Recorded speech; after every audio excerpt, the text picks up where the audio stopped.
Welcome, everybody. My name is Gabe, and we're going to be playing some D&D. So let's go around the table and have everybody introduce themselves, starting with... Hi, I am Justin. I am playing Jorman Gundar. I am playing a human, bard, barbarian, multi-class that's been reflavored in in a class I call the Voice of the Ancients. Ooh. My name's Dave. I'm playing Wardin Lunatis. She is a half-elf wizard specializing in abjuration. She has a familiar that is a horned owl named Grace. Oh, very cool. My name is Jeff. I am playing a dwarven ranger named Pip, and he's taking the I think Gloomstalker specialization. So he's spent a lot of time in dark caves. Cool, being a dwarf. And once again, my name is Gabe. I'm going to be the Dungeon Master, so I'll be playing all of the other characters. I'll be facilitating the story and taking what the players do and trying to expand on it and make the world feel real. So we're playing 5th edition D&D for anybody who did not catch that already. And everybody's at 3rd level. We are just kind of going to jump right in. We'll probably have a little bit of some variant rules here and there, but I think for the most part will be pretty easy to explain. All right, so last time, there wasn't really a last time for our listeners. We had a little bit of an intro just to get everybody familiar with each other, and it ended kind of interestingly, so we're going to start up with Pip. You are currently in the city jail in the town of Winter's Rest. Mm-hmm. There is a city guard in front of you, and he is saying to you, "Why don't you explain to me how you got here today?" Well, you boys over in the City Watch there, they brought us here. And why do you think they brought you here? I don't know, was having too much of a good time, I guess. Well, let me fill you in with the details then. You were in an illegal fighting ring. You were making illegal wagers, and we busted it. We got a tip. Somebody came in, told us that some illegal activity was going on, so we came in and brought you in here. Since when is fighting illegal? It's illegal when it's in somebody's basement and you're playing bets on it. That's when it's illegal. Now, we've confiscated all the money that you and your group were betting, but we just want to make it clear that we do not look kindly upon people who break the law. Do you understand? Hey, I ain't no criminal, all right? We're just having a good time. My friend was having himself a good fight, right? And so I thought I'd give him a little inspiration, a little confidence boost, giving like putting a few bets on him, It's more of like a morale boost than an illegal wager, Okay, well, tell you what, wait here. I'm going to have some of our other men are going to speak with your friend here, and you just sit tight, all right? Oh, what, my friend over here? And points there. They're in a different room. Oh, they're in a different room. Sorry. You're talking about my boy who was fighting? Yeah, that one. Yeah, tell your friends to bring a chair. Because they're gonna be talking for a while. Oh. Okay then. Well, so sit tight. See, I keep trying to... I accidentally am trying to do the voice that you're doing. I don't want to... That's not what I'm trying to do. All right. So, Jorman, you have been brought into the city jail. They brought you into a small room, sat you down in a chair, and there are 2 or 3 guards stationed at the door.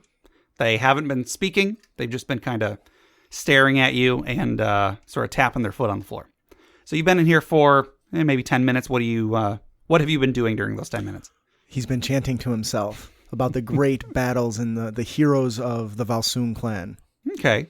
I assume it's creating a lovely echo effect in a room. Sure. So the did they let him keep his drum? Oh, that's a good question. I'm going to roll. No. Okay. I do have. So in the pre-session, I actually had summoned my ancient ancestor Basan, my uncertain servant. Is he still with me? He's still wherever he can be. Yeah. All right. So when between chants, he begins carrying on conversations with somebody named Basan. Okay. So these guards, they probably think that you are insane. Oh, and I should mention, we're going to have... I made a roll just a minute ago. We will try to state all of our rolls whenever they're rolled. That one I didn't say. It was a 9. That was just... It wasn't really That was just me rolling for like a 50-50 chance to see if it is favorable for the players or not favorable for the players. Right, So yeah. since I rolled low, it was not. So yeah, these guards are just kind of staring at you, carrying on a conversation, or you're telling a story to nobody, as far as they're concerned. And after a little while, there's a rap on the door, and one of the guards opens the door, and in walks another gentleman. Sort of, you see some commendations on his lapel that you figure the other guards do not have. And this one, he comes in, and you notice that he's brought a chair with him, and he sits his chair down across from you. He sits down, and he says, "I just had a talk with a friend of yours, and I wanted to come in here and get your input. I wanted your opinion on how you think you got here tonight. Why do you think we brought you in?" He finishes his chant before stopping to talk with this gentleman. He turns to him and says, "My friend, those medals on your chest, clearly you have won much glory for your clan.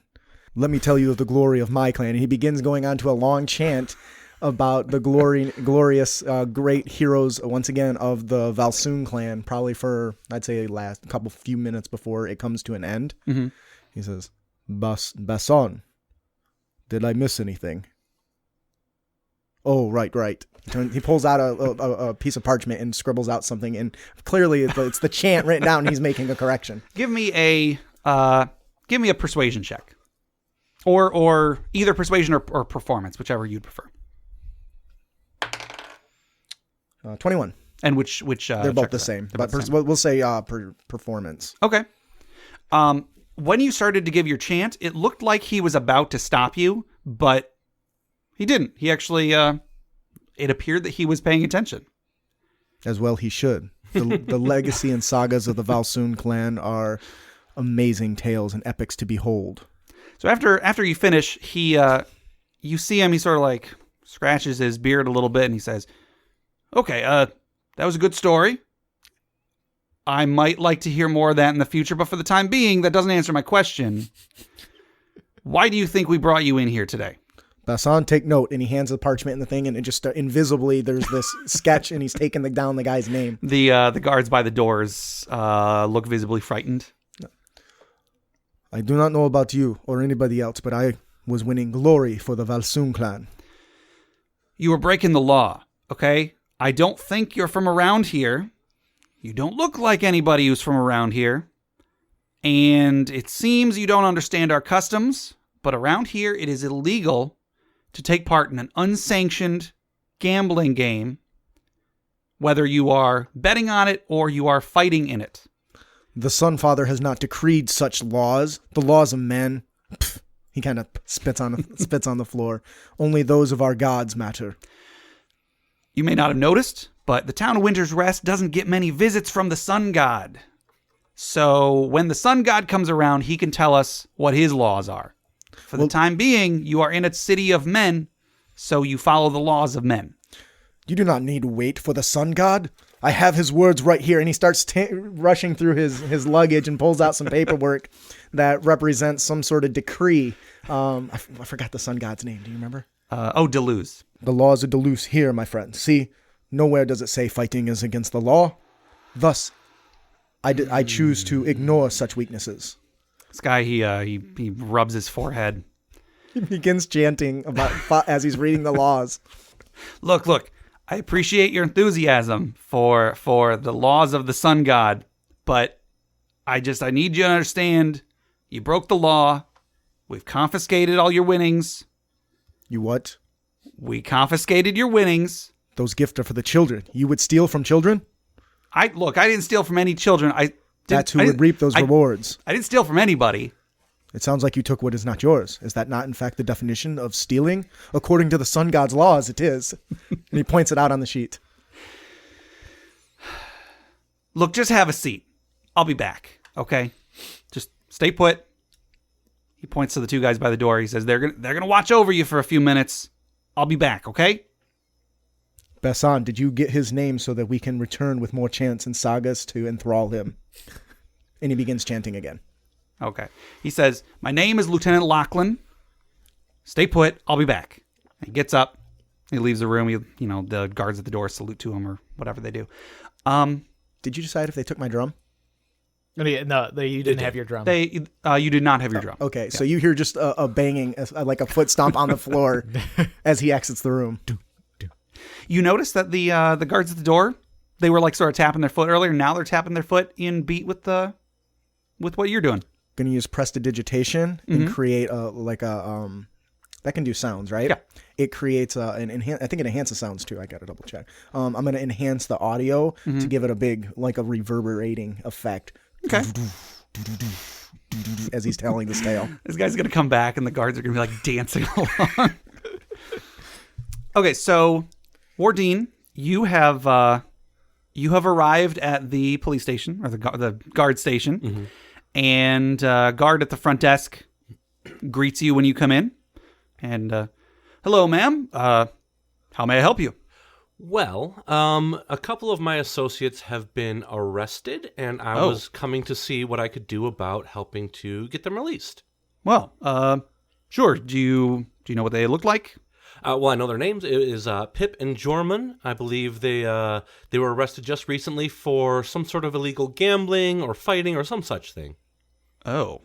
He sort of grabs some papers and he flips through them and he says, "Oh, do you mean and he raises his hand as if to indicate a very tall individual, and then raises both of his hands to indicate a very wide, and then puts a hand over one of his biceps and then like brings his hand out a little bit as if to convey a very large muscular figure. That sounds about right. A little bit eccentric. Yeah. That's the word. And then he holds his hand out maybe like about shoulder level, and then puts his hands by his chin and sort of like makes like a beardy motion. Are you a mime when you're not working? Well, maybe a lot. I don't know. I'm not a professional, And then he. Well, you're doing a very good job. He reaches over and grabs a rope, except there's no rope. Wow. Thank you very much. Can you help me out of this box? They're being. The Lieutenant Lachlan is speaking to them right now. Did you have information for us? Oh, absolutely. They were not members of this underground fighting club that they happened to have wandered into. As I mentioned, they're a little bit, let's just say, dim. And they got excited. They heard the shouting and saw the fighting and wanted to get into it. And I employ them to keep me safe when I'm out in the wilderness doing research, and I just want to make sure that they can get out of here and help me out when I leave next.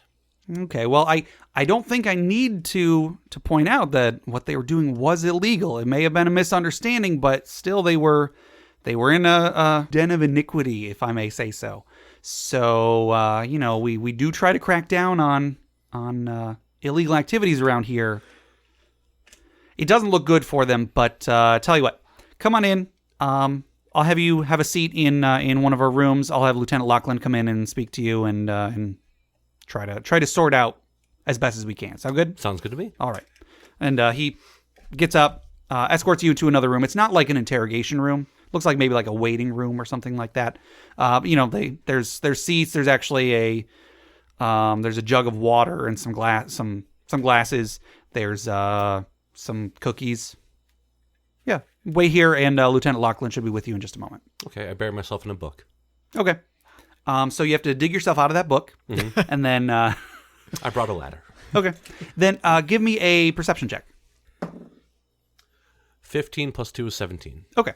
You notice that you were pretty engrossed in this book, but you do notice somebody coming in. If you had rolled lower, you would have looked up from your book, and there would have been a person there trying to get your attention. But you notice a gentleman walk in. He's got the guard's uniform. He's got some commendations on his chest, and he comes in and he sort of sits across from you, and he says to you, "It was brought to my attention that you had some information about some of the individuals that we brought in this past night." Correct. Pip and Jorman. We're from out of town. They've been staying here with me while I conduct some research, and it seems they found themselves led into a less than legal situation. That's one way to put it. Yeah, it's just not quite parallel with the law. And by no fault of their own, they were coerced into participating in some sort of fighting and gambling and carousing that may be frowned upon in this town, though they may not have known it in the beginning. And I understand ignorance of the law is no excuse, but as out-of-towners, I hope that it can be understood that they did not know what they were doing was wrong, and I'm sure that if they know now, that we can avoid it in the future. Give me a persuasion check. Okay. And make this with advantage, actually. Okay. That 9 is probably not great, and 5 is not much better, so 9 total. Okay. Wow, 9 total. Yeah. All right. As you're talking to him, he sort of starts to roll his eyes a little bit. And he says, all right, well, look, we have rules here. We have laws. And it is important that we stick by those laws. If we don't stick to those laws, the world dissolves into anarchy. People are running around in the streets, cats and dogs living together, all that. So I don't know if there's that much we can do. Well, I imagine there's some sort of punishment associated with this sort of crime. Is it a fine? Is it jail time? What is normally the correct sentence? He looks up. By the door you came in, there's sort of like a little box that has I'm trying to think of what's the best way to, sort of like a funnel on it. Okay. And you recognize it to be some sort of like a communication device so they can speak through it and somebody outside can hear them. He walks over and there's like a little cap like hanging down. He picks it up, he puts the cap over it, and there's a window. He like pulls the curtains over the window and he says to you, look, I have a lot of things. I have a lot of things on my plate. Let me put it that way. There are some things going on in this town that are, let's say, above the law, that I don't take too kindly to. Mm-hmm. I can tell your friends are probably idiots. No offense. But I can't just let them go. However, I can work with you. But I'm going to need something done for me. Now, don't worry. I'm not going to... What I'm asking you to do is not going to be illegal. However, it's not safe either. Okay. I happen to know that there is going to be a transaction made somewhere in this town in a few days. I can tell you where, but I want you to be clear that the people making this transaction would be very unhappy with anybody knowing that this transaction is happening. Understood. Some contraband is being brought into the town.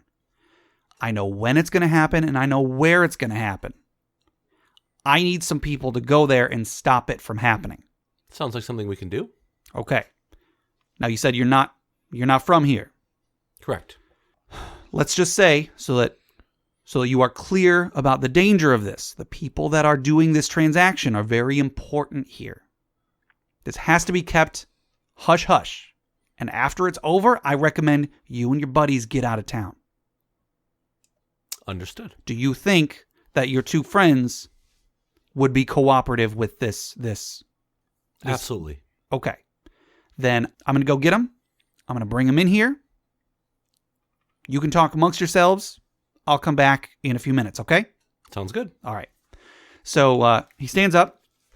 He leaves the little cap on the little box thing. He leaves the room.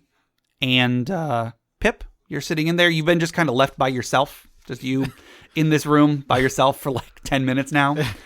And what have you been doing for the last 10 minutes? He's like cleaning his fingernails with like a little with a climbing python. Okay. Is it python? Python? Something like that. Yeah. Pitons, I think, is a climbing. how I've heard it. He's got an old like rusty climbing spike that he's got on, and he's cleaning his fingernails and sort of like humming to himself. They must not have frisked any of you guys. Justin's got a whole bag of his stuff. You've got like a weapon. What could be a weapon? It's a climbing spike. I guess. Still spike. Anyway, So the door opens and the gentleman from before comes in and he looks at you and he says, "Where'd you get that?" I found it under. He looks over. Is there like a bed or anything in the cell? It was an interrogation cell, so I'm going to say no. Oh, I found it. I found it under the bed. All right, fine, whatever. Look, come with me. Got a couple of your friends, and we're going to have a nice talk. Fine, I'll cooperate. I'm no criminal. Good. So he opens the door, gestures for you to go with him. On the way, he comes over to another room. He knocks on the door opens up, and you see your pal Jorman and 2 guards are just like dancing the night away in this room. All 3 of them are like, waving their arms, and the door opens and the 2 guards like immediately freeze in place and their faces go all red and they just go right back to their posts and do not say or do anything else. Oh, that's one of them good chants he's doing in there. I'll talk to you guys in a minute. And he points at the two other guards and he says, you, come with me. Bring all your stuff. The dance of the Valkyrie is infectious. Yeah. Well, get your infection out of here. Come on. Come with me. We're going to have a talk. I love to talk. Would you like to? Okay, we're going to have a talk. You keep your mouth shut and come with me. I cannot promise. Basan, let's go. He accidentally bumps into Basan. He looks very bewildered. So he takes the 2 of you into, there's like a little waiting room with a bunch of chairs. There's a box of cookies and a jug of water. And he closes the door, makes sure it's closed. He peeks outside the window, make sure nobody's like, waiting around outside the room. And he says, I'm going to let you 3 talk amongst yourselves. I'll be right back, okay? Wait, are those cookies for everyone? He looks at you. He looks at Jorman. Yeah, sure, whatever. Sweet. They're stale anyway. All right, so he leaves the room, closes the door behind you, and you guys probably feel pretty confident that nobody's listening in. So if you want to talk about anything, you can. So what do you guys do? You three are back together. I give Jorman a little like punch on the shoulder. That was quite a fight. It is the power of the Vasun clan. All right, boys. Let me tell you about my ancient ancestor. Boys. And he starts chanting. While he's doing that, I'm getting you guys out of here. We have to, go shopping for this lieutenant guy or something. I don't know. I wasn't paying attention. But we're going to go, and you're good to go. You owe me money. Shopping. They took our money. Did they not? Did they return that to us? No, they did not. I had big plans for those winnings for the children in the area. Have you discussed about retrieving it? No, I believe they're keeping that as a fine for the illegal activity, and that's better than jail time. So, except what they did was in fact illegal. What is it not? I have no idea. I don't really care. Here Fair enough. In the cities of men, they make their own rules. This is why we follow the Sunfather, not the rules of mortal men. That's why I avoid the cities. Sunfather hurts my eyes. But I am gonna need some of my things back, though. I'm sure they'll return our belongings. Maybe not the gold or the money you had wagered or anything like that, but yes. I'm sure your equipment will be returned to you. You know, my ancestors had a chant in regards to the. They did? Great. Awesome. In regards to theft. It was a very powerful chant. I'm sure it was. At that moment, the door opens back up, and Lieutenant Lachlan comes back in, and he hears the beginnings of a chant. And he's like, no, okay, cut that right now. None of that, all right? Quiet down. See, I'm telling you, he's trying to snuff out the truth that the Sunfather is right and that stealing is wrong, regardless of what side of the law you are on. I said, other stuff to do today. I said, hey, cut it. This is like a Monty Python where No, none of that. No singing. No singing. So he pulls up a chair. He sits in the chair backwards. So he's facing the other direction. That does not how that works. Really cool. Does he have an earring? He's sitting informally. He does not have an earring. Ponytail. So yeah, he's like one of you. He's cool. He's hip. Cool. Yeah, he's sitting informal. Yeah, we should listen to what he has to say. And so he says to the 3 of you, he says, all right, so I don't know if your friend here told you. I told them everything. Okay. Well, so in 3 days, there's going to be this illegal transaction, and I need the 3 of you to stop it. Okay? You're going to go from here. You said we was going shopping. Yes, that's what I heard. I told you I wanted to get my money back so I could buy things for those children. All right, you're not getting any money back, okay? You stole from children. The city has confiscated that was not legally yours to begin with. Enough about the money, enough with the chanting. Will you at least use it to take care of the children? I will do my best to take care of the children. I'm sure the money goes towards taxes and whatnot. Does Jorman believe him? Give me an insight check. 12. Okay, you think he is he probably has little control over it, but you think he will try. This is Lieutenant Lachlan, right? Yeah. You seem like a trustworthy man. I will rely on you, but I will follow up. The Sun Father looks poorly upon those who lie and fib. The Sun Father. I understand. All right. Well, okay. So, like I said, in 3 days, there's going to be a transaction. I'm going to need you three to go to the old mine. It's up to the north and out of game. So you guys, so our listeners know, the town of Winter's Rest is in sort of like a little canyon. That one end it caved in a long time ago, and that end is to the north. The mine is in that same area. So I want you to go to the old mine, go inside the mine. It might take you a little time to find it, but there is a passageway that goes through the mountains into the caved-in pass that leads up to the country to the north. So the transaction is going to be going on there. They're smuggling in contraband from the country of Seven Hammers to the north. They're smuggling something in. They're making the transaction in these caves. I need you to go, and I need you to stop it. If possible, I want you to bring in whoever you can. But if you can't, try not to kill anybody. As long as you stop the transaction, I will consider this a success. If you can bring anybody in to justice, all the better. All right, so we stop the people from buying the hammers from the north, folks, and we're good. Yeah, sure, close enough. But I'm not sure if your friend here made it clear, but the people making this transaction are not going to be happy with you or with anybody. So keep this hush-hush. Don't tell anybody except yourselves, okay? I have an ancient ancestor who once talked about the dangers of keeping Oh, my secrets. God. And All right. He pulls out a piece of paper. Oh, Sun Father, please bless me. All right. Get out of here. If I need to contact any of the three of you, how can I do it? You can pray to the Sun Okay. Father. All right. will And reach tell him out. where we're all staying. Okay. Leave a message at these places. All right. Sounds good. So 3 days, I will try to contact you in 2 days. Yeah. Don't leave town, all right? Do you have a description of who we're supposed to be looking for? I mean, is it just going to be like the only people in this cave? The only people in the cave, yeah. So if we see anybody in the caves, we beat the crap out of them. Yeah.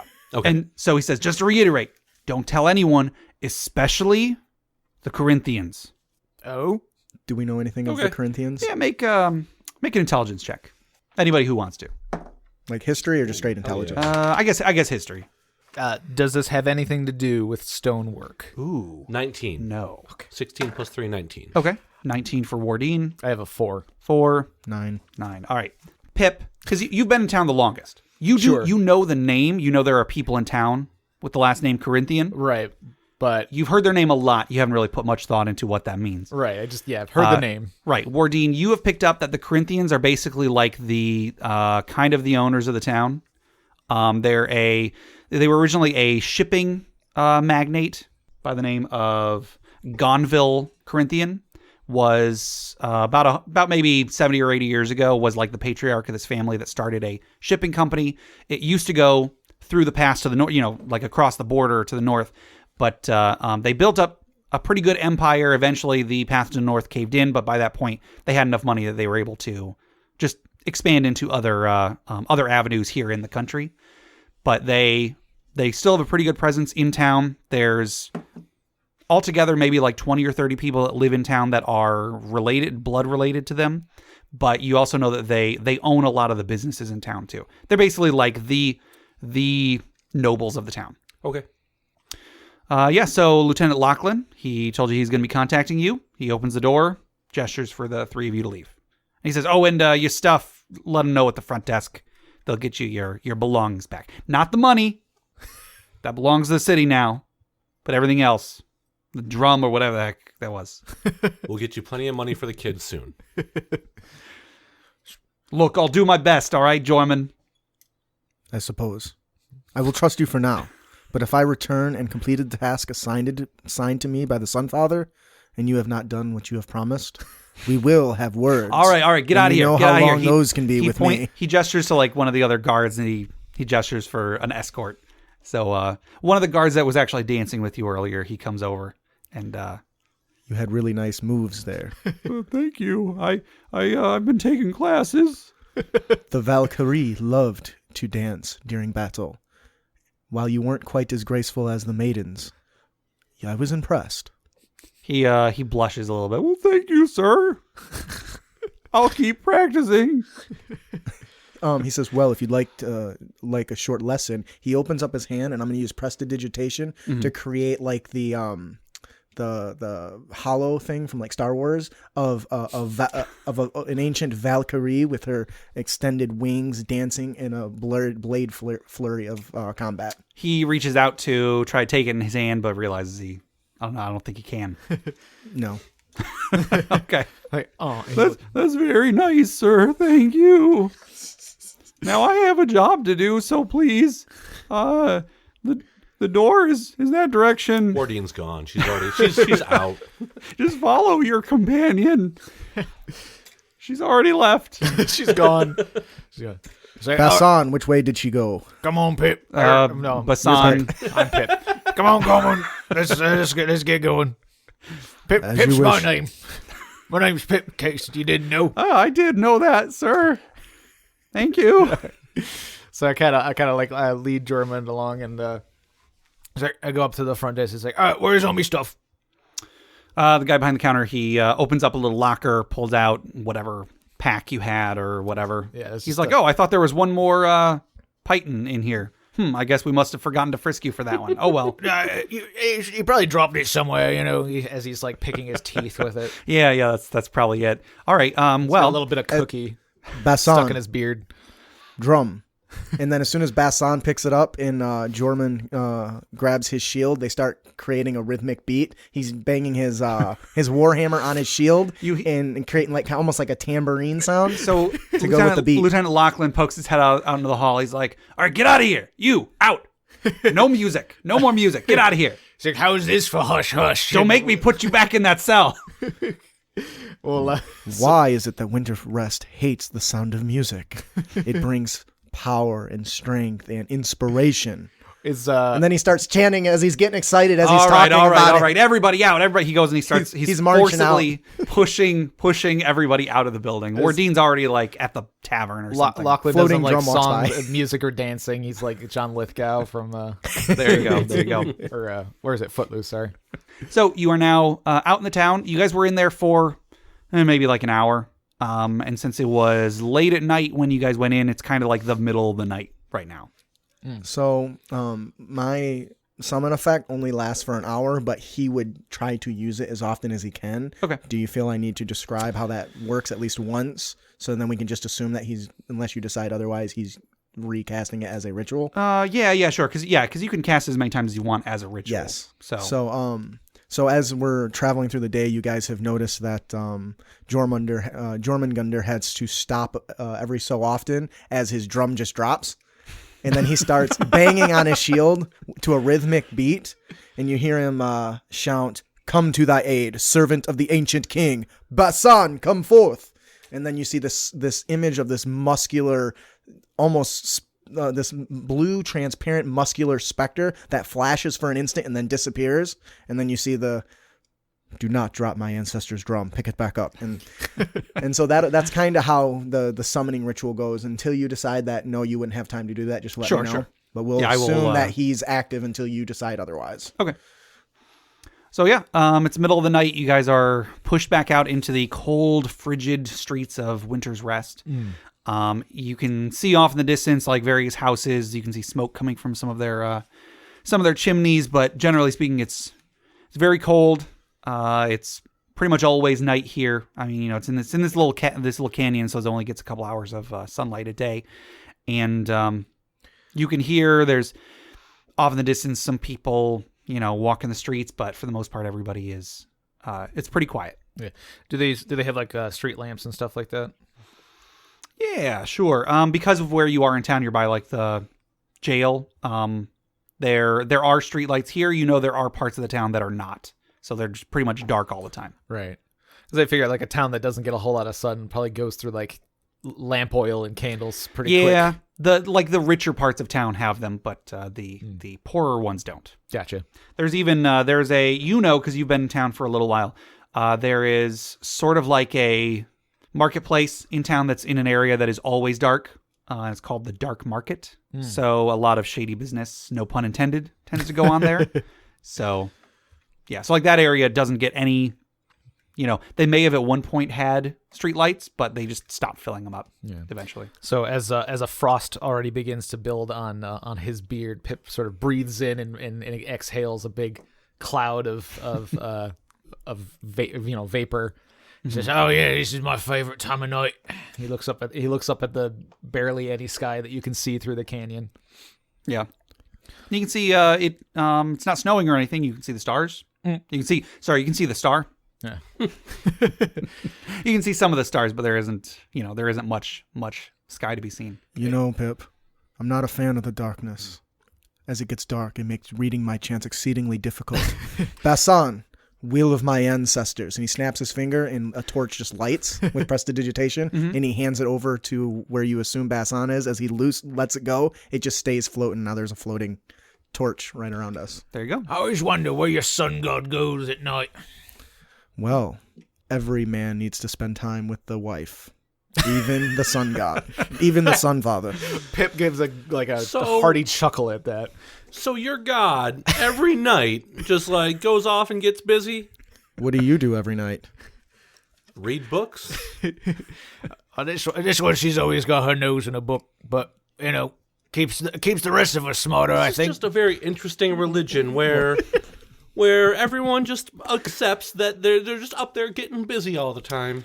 Wardin, well, just because they're spending time together does not mean that they are creating additional gods. Is that I don't even remember the source of deities in your yeah, world. that's a good question. Wardin, give me both of you, give me a religion check.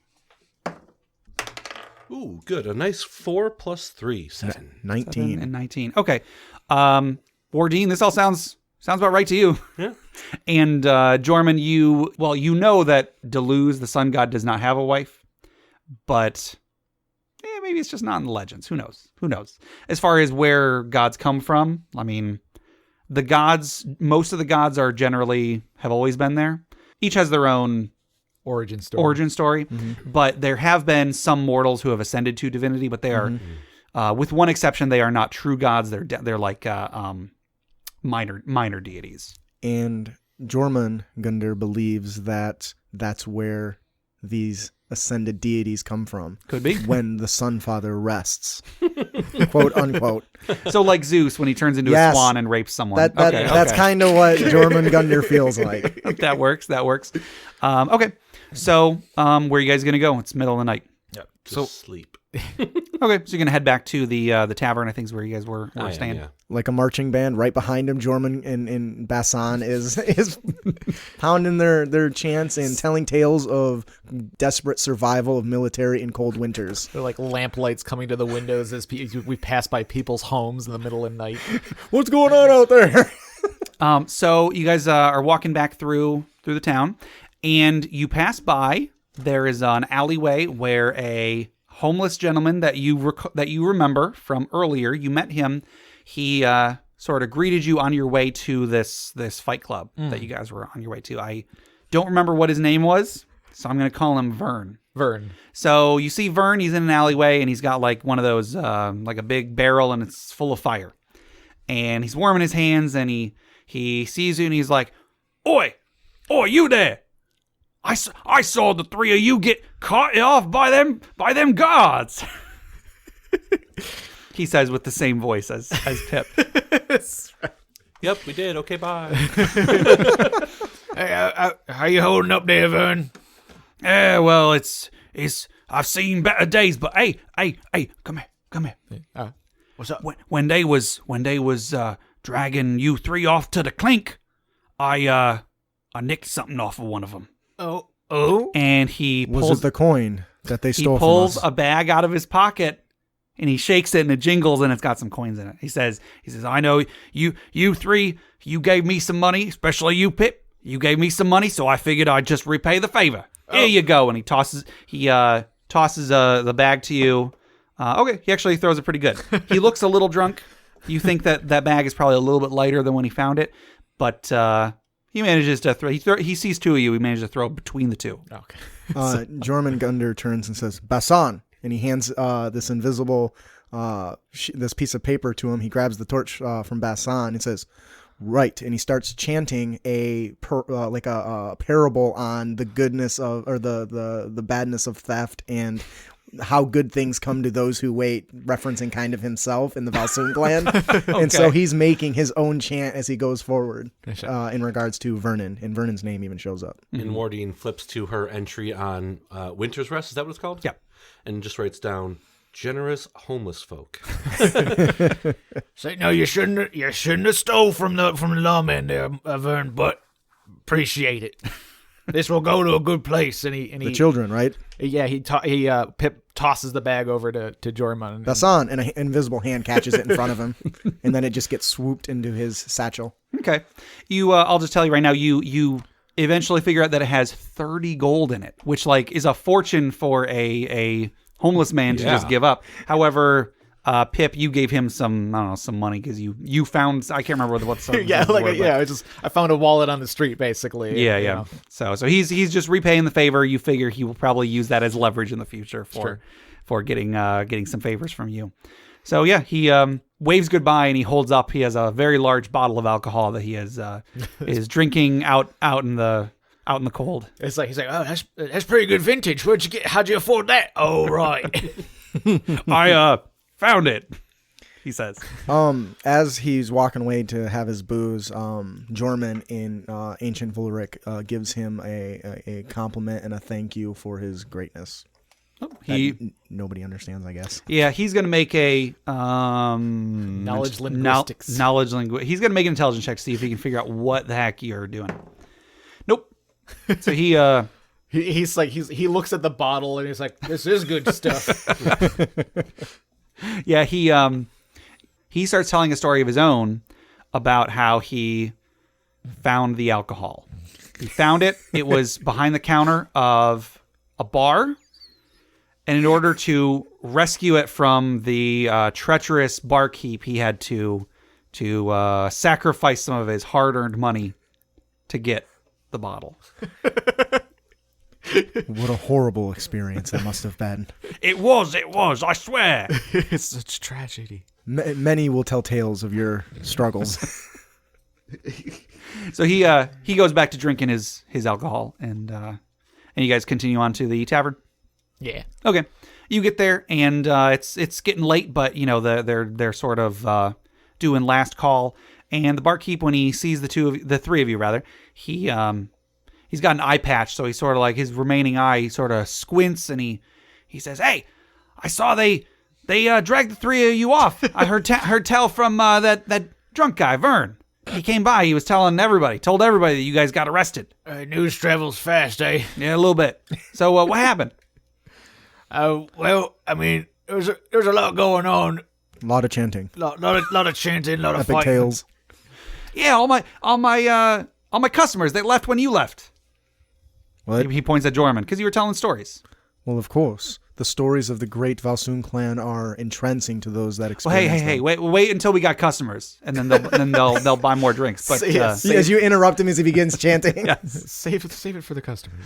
all right, well, yeah, your rooms are still good. I'm blending all my voices together. I apologize, everybody. Well, you can just call it as a dialect of the area. Yeah, there you go. That's my excuse when I can only do one. Sure. So yeah, he says, well, you know, I'd like to hear the story sometime when we got some customers that might buy drinks. I don't know where I was going with that sentence. All right. So yeah, have a good night. And he goes back. He's like cleaning out a mug, or like cleaning out a tankard or whatever. And Jormungandr walks over and he says, "Let me assist.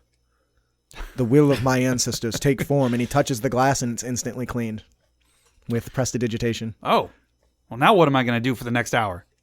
Well, you could get more customers to experience the great legacy of the Valsoon clan. Well, it's late at night. I don't think many customers are going to be coming in, but maybe in the morning. You know those morning drinkers. Whew.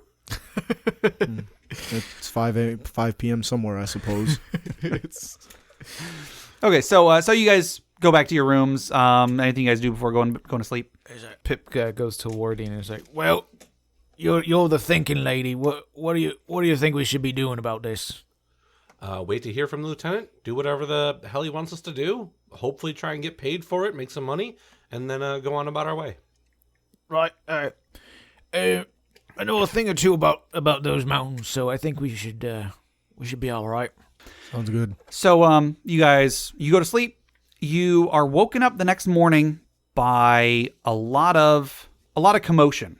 Can hear that down in the tavern there is a lot of talk, a lot of people moving around. So yeah, you wake up. What do you guys do? Does Jorman believe he's in a rush, or would he have time to summon forth Bassan? I mean, you can take however much time. It's just for whatever reason the tavern is very busy right now. Very early in the day. He gets up. He polishes, wipes off his the dirt and stuff off his breastplate. And there's an image of a sword laid across a shining sun, the sign of Deleuze. Yeah. And he quickly does his chanting, and this big spectral form appears, and then disappears just as quick as he resummons Bassan, his ancient ancestor. Okay. And then he'll. He'll make his way down when he's done. Yeah. So do Wardin or Pip, do either of you have a morning ritual that you need to complete? No, Wardin's just going to head down and get some breakfast. She's not going to cast anything or prepare. She's, it's just another morning. Okay. Pip pretty much like he's just putting up all his equipment and stuff on. He likes to be prepared, for he's always looking for work, so he always wants to be ready for work. Sure. Pip perfect. Okay. Pip. He's pit-pot perfect, he is. So you guys head down to the main hall of the inn, and you see there is a huge crowd of people. And when you get you kind of have to push your way, even just people hanging out on the stairs, you have to push your way past people on the stairs. But when you get down there, you see that the reason that they are all here at the tavern Ye Old Grotto, I forgot to mention what the tavern was called.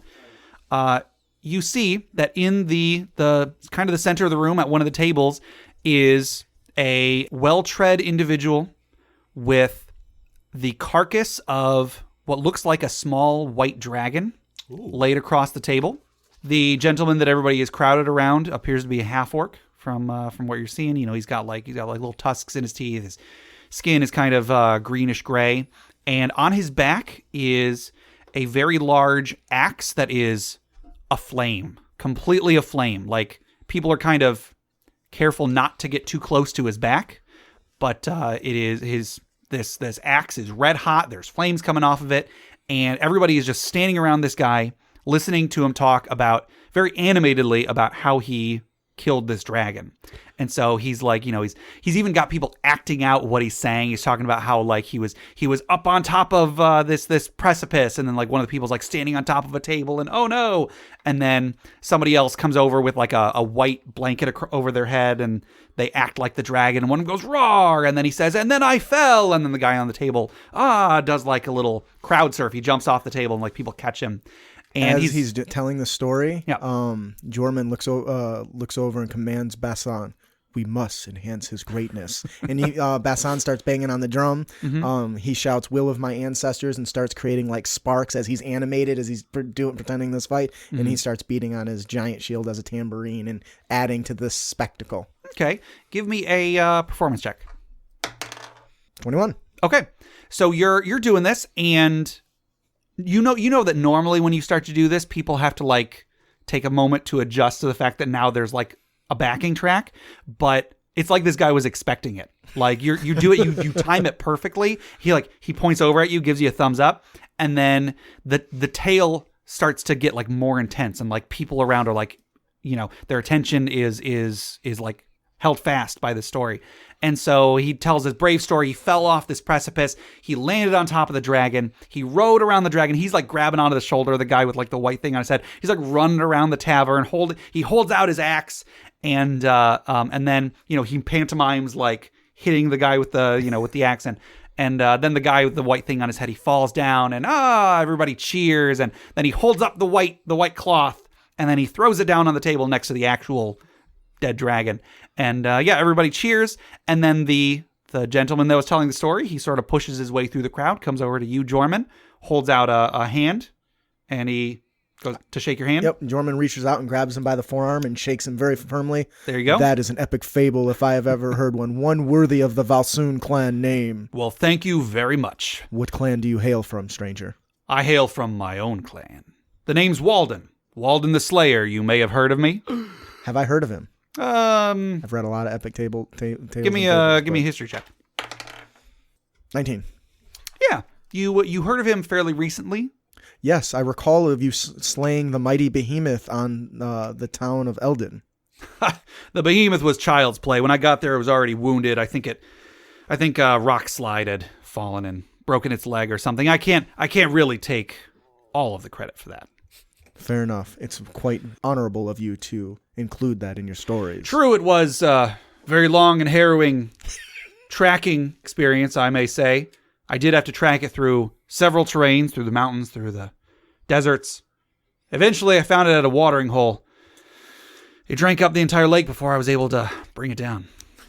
But the more he talks and the more outlandish the story gets, Yeah. does Jorman still continue to believe him? I mean, I've heard the tales. It's like meeting your own superhero and finding out he's a dud. That's the thing. His tales are all huge, but it feels like he believes every minute of it. Okay. Even if like maybe it didn't quite happen that way, he thinks it in his mind. Right. It did. Well, that's quite a wonderful and amazing feat you have challenged. People will speak of your greatness for eons. If you'll have me, Basan, we will write a chant in your honor. And as he's reciting his story, Basan is writing down what he's just said. Okay. You see, Wardin, you ain't gonna get none of this in your textbooks. This is the real stuff right here. Wardin's not even paying attention. She is examining the corpse, the carcass, the skin, whatever is laying there. Sure. How big is it? Like, this one is it looks like he's already like gutted a lot of it. Sure. But it appears to be. It looks like it was a large size category dragon. So. okay. So it's kind of like it's basically like the pelt at this point. Pretty much, yeah. Okay. Maybe it's still got some bones in there, but yeah. Where did you find it? Like, Wardin's just like talking over his shoulder. Like he's Sure. engaging. Like she's just asking questions. Where did you find it? He gives a location somewhere in the mountains, maybe to the west of here. Was this a child or an adult? Do you think it had a family? Well, What were its eating habits like? Was it sleeping? Did you observe it? Did it have children? Did you Are they talk to it? orphans now? I hear dragons can talk. I've never met one. Did you talk to it? so I, Gabe, don't have the answer to all of your questions. He answers your questions the best of his knowledge. He pulls the three of you over, and other people too. It's not just the three of you, but he clears a space at the table for the three of you, and yeah, he starts over the tale again. A bunch of new people have come in and are listening capture along. this. Yeah. And so he goes through it again. He talks about the journey where he was tracking it. He talks about like the recon he did, getting information from the town that it had destroyed, and then Wardin's got like she's taking notes with one hand, then she's got Mage Hand taking other notes as well. sure. Writing nice. everything down. Yeah, so you get down every detail. He's got a lot of details. It sounds like he's somebody who he's a real deal. He knows what he's doing, and he's happy to tell the story as many times as it takes. So like you got the invisible servant or the unseen servant, and you have Mage Hand, and then Pip's just sort of like he picks up like a quill and kind of like holds it out to nothing and drops it. And like, Yeah, take down notes. Well, a person picks up the quill and says, "I think you dropped this, sir." Oh, thanks. Hey, you were at the jail last night. Was I? That must have been. Yeah, it was me. So as we're engrossed in this tale and by being told by this man, Jormungandr looks and says, "That's a great story. Let me tell you about Aman Voldur, the first warrior king of the Valsung Empire." And he starts his own chant. Okay, Wardin, he is paying attention. He gets some of the listeners to act out the tale that you're telling, and yep, he seems to be enjoying it. Pip's got this look of awe and jealousy as he's retelling the tale of the hunt, and you can't quite tell because of his beard, but there's a slight glisten as if he's drooling. Okay. Do we see your little drooling glisten? Yeah, his mouth is sort of agape, and he just has this sort of awe and jealous look on his face, and so like there's just a little trickle coming out of his mouth. Bassan, and then something invisible wipes it away. Thanks, Bessie. So you tell your story, Jorman. You tell the story of the Valsung clan and so on. And Wardin, he's taking it all in. He actually takes some notes of his own, and he's a great listener. He like asks for more details when you think that when you have more details you haven't shared. He seems to enjoy the story. You're giving me a look. What is that? I'm just all of a sudden reminded of a character concept in my show about the guy who steals other people's exploits and regurgitates them as his own. Oh, like a Gilderoy Yeah. sort of situation. Yeah, I Yes, don't that was know. the inspiration in the episode. But I was just like, it just dawned on me. I was like, I wonder that bastard. Yeah, Out of character. My character doesn't think that gosh, because he believes him. I don't know. Every time you chant, you have to say like copyright, trademark.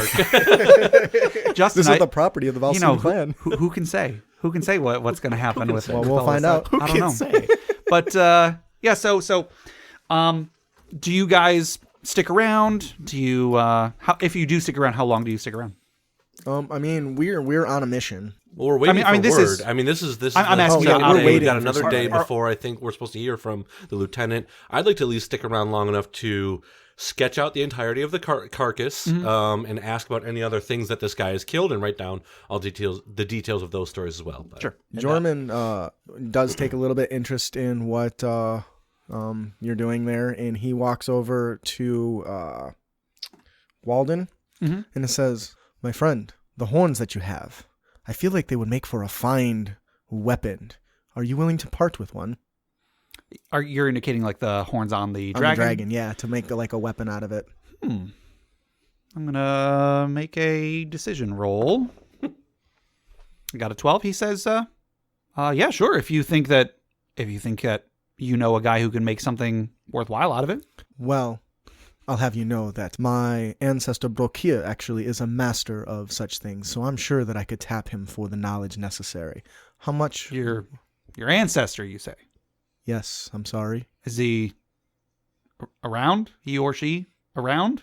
Is there any empty space in the area? Like, Make another roll. Yeah, sure. Got a 14. he says, of course. His eyes begin to glow a faint blue. There's kind of like a wind rushes around him, and he says, Brokir, done it. And this giant blue specter of a blacksmith appears with a hammer and anvil, and he strikes it, and then he says, stop. And then just before he hits it, he stops, and it disappears. That is Brokir, my ancient ancestor, powerful blacksmith. Now, I don't know if you want me Dear to... me. And he jots down some more notes. I don't know if you want me to consider a spell slot used, but basically I was going to cast Thunderwave, and I canceled it. So it didn't gotcha. hurt No, somebody. you don't need to. Okay. You're just making a show. You don't need to Yeah. spend Okay. anything Awesome. for that. That's awesome. Okay. Well, that works for me. If you think you can, your ancestor can do something interesting with it, go for it. He smiles. Got 2 horns, I think. He smiles and lets out Checks of... the number of horns on the dragon. I don't recall offhand. He lets a slight smile and says, "Thank you" in ancient in Valar. As Wardin is like taking down notes and everything, Pip's sort of like trying to like see over her shoulder. And it's like, Don't forget that bit right there. So, make sure you get the thing with the tail. I've never seen that one before. So I don't know if we'll do anything. Do you want me to add something to my inventory? Do I? Yeah, does go he ahead want and something in return. he takes his big old axe and he grabs one of the horns. He gestures for everybody to clear away, and with one careful slice, the axe slices straight through that horn, and he hands it to you. And he says, "I'll be in the area for probably about a week.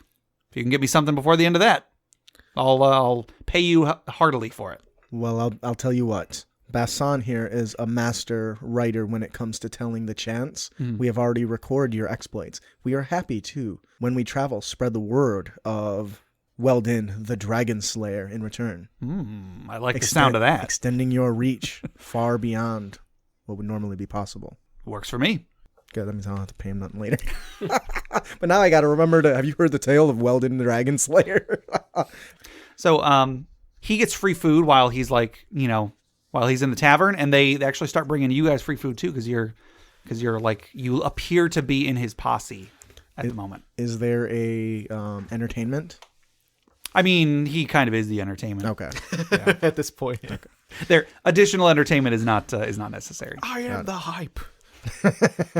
So keeps talking with you guys. After a little while, like eventually the crowd sort of starts to thin out a little bit, and he, looking at the three of you and looking at the rest of the common folk, he sort of he gestures for the three of you to kind of like lean in a little bit. Pip still has like food in hand shoving into his face as he gets closer to everybody. Like, as he gestures us in, he says, "Just so you know, Bassan has finished his chant of you. Would you like a sample?" He holds up a finger in a little while. Are you sure? Hold on. It's really good. He did great work. I believe it. I believe he did. All right. Now, hold on. So he sort of gestures for the three of you to lean in, and he says, the three of you seem to be maybe a bit of a cut above most of the people here. You have the look of adventurers on I you. have been cut many times. That's what I'm talking about. It is many adventures. So Let me tell you a chant. hold on to the chance. Chief, okay, hold on. I gotcha. Now, would any of you or all of you possibly be interested in fancying yourselves monster hunters? Yes. For glory and honor, I will slay any monsters. For the hunt. Well, now, I'm not just here to show off. I like doing a little bit of that too, but I'm actually here in Winter's Rest for a reason. Mm-hmm. There is a quarry that I've tracked to somewhere in this area. What are you doing with rocks? Please continue. So, the thing is, I don't know for sure if I can take it by myself. Now, have you ever heard of a beast called the Nazcraig? Everybody give me a history check. does it have anything to do with stoneworking? No, it does not. So with the nature of Jorman's backstory and their being defenders against this monster, would that provide any sort of additional knowledge, or is this something that's kind of small and not really on the same grand scale as what the Valsoon clan does? Are you proficient in history? Yes, but it's only the proficiency bonus that I have. I will let you. Here's what I'll do. I'm going to let Wardin make the check with advantage because I know Wardin's backstory and what stuff Wardin is interested in. Sounds good. For Jorman, I will let you add your proficiency modifier twice. Oh, nice. I'm stealing that as a DM tip, by the way, because I've Okay. never thought of that. Sorry, Pip. What? I don't know. Is it a monstrosity? Yes. Then So would add get your advantage. Okay. I still got a I got plus a 2. 15 plus 5, 20. Okay. Oh, Pip. Okay, I get advantage. Yeah. I get advantage. So what was that roll? That was a 1, but I get advantage. Okay. An 11. Okay, 11 total or Yeah, it's an 11 total. 11 total. 11, 20, 14. 14. Okay. I'll say first Jorman. Well, okay. Actually, I'll start with Pip. I'll start with the lowest. Pip, you have never heard of this. However, it sounds very nasty. That sounds pretty nasty. Yes, actually. Well put. I have a short chant on the subject, actually. A hero who encountered such a beast, which kind of leaves it vague enough, I think. Right? Okay, well, so Jorman, you actually have heard of this Yes. from when you were a child. As a chant? Uh, Kind of like a boogeyman, like a Ooh. kind of. You know that your people, they were interested in possibly summoning this great serpent. Mhm. You know that they had previously considered summoning this other beast instead, but decided not to because it was too dangerous. Ooh. And you recall that beast's name being some Valsung variation of Nazcraig. My friends, this is dangerous. Even the ancient Valsoon found that this beast was dangerous and powerful. Nothing would bring the Valsoon clan more glory and honor than defeating such a beast. But, yes, Bassan? Yeah, I understand that. I won't forget. Anyways, he was just reminding me that there's dangers that come with this beast, and while it would bring us great honor, we should be very wary of engaging such a creature. Okay. And Wardin, you know the most of all these. You know that the Nazcraig is a beast spoken of in legend. Pretty much as long as there has been civilization, there has been tale of a beast that could destroy everything. There's a lot of conflicting tales about this. In fact, are you proficient in religion? No, not proficient. Okay. You think that some of the tales might be religious in nature, but like I said, there's a lot of different tales about this beast. Some say it's as big as a mountain. Some say that it some say it sleeps in the core of the planet. Some say that it has been around since the beginning of time and it's only been growing more and more and more as time has gone on. Some people say it has been asleep for 1,000 years. There's lots of different tales about this thing, but every tale agrees that it is a gigantic beast that is absolute destruction everywhere it goes. Some say that it cannot be killed. Some say that it can only be killed when the world is destroyed. Some say that it is actually a god itself. Who knows? There's a lot of different stories about it, and all of them are very nasty. What was the name of this thing again? Because I done already forgot. Nazcraig. Nazcraig. Spell that however you want. I'll name it Naz and spell it after my buddy Craig. There you go. Yeah, that's about how I was doing it. And you're saying this thing's nearby? Well, maybe. Now, whether it is even a real thing or not is up for debate, but something huge, something deadly has been traveling around the country, and I've spent a good amount of time following it. I think I have tracked it to an area of the mountains around here. So I was wondering, how would you three heroes like to go kill a legend?